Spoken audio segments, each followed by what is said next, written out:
The character you're seeing on your screen right now is called Manat, and she's what some people might refer to as a puppet character, meaning that you not only control the character itself, but a second entity or puppet. In this case, we have an orb. And with this added level of ability, sometimes it makes you feel like you maybe aren't doing enough in neutral to really take advantage of the tools at your disposal. And it's this feeling that I want to talk about today.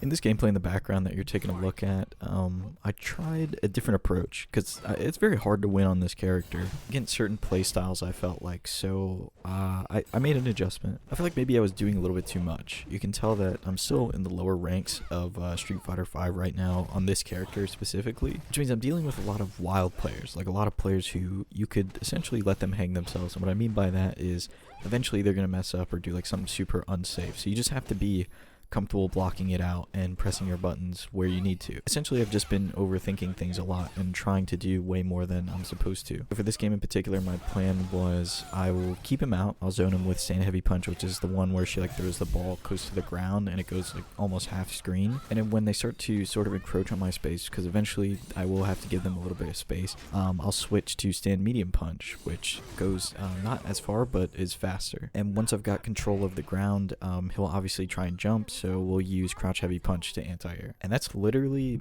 my entire game plan, and I almost stuck to it to a T. Like you'll see I'm using a lot of buttons, a lot of Heavy Punch, a lot of Stand Medium Punch, and a lot of anti-airs coming out. Eventually, once I realize that I'm winning, I get a little bit more confident and I start using some other stuff like you might see a few sweeps in there or a few Crouch Medium Punch confirms and a lot of jab into EX, the one where you like put the orb out and it does a little cutscene.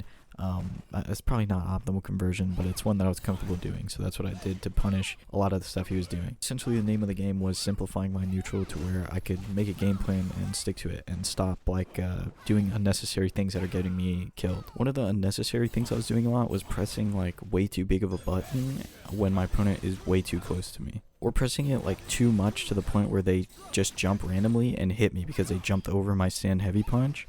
And it's so long that they just get a free jump in. So what I've started to do is like I have to mix up my timing with my buttons, and I also need to have like a little bit more trigger discipline. Just because they step into my range doesn't mean I need to press the button.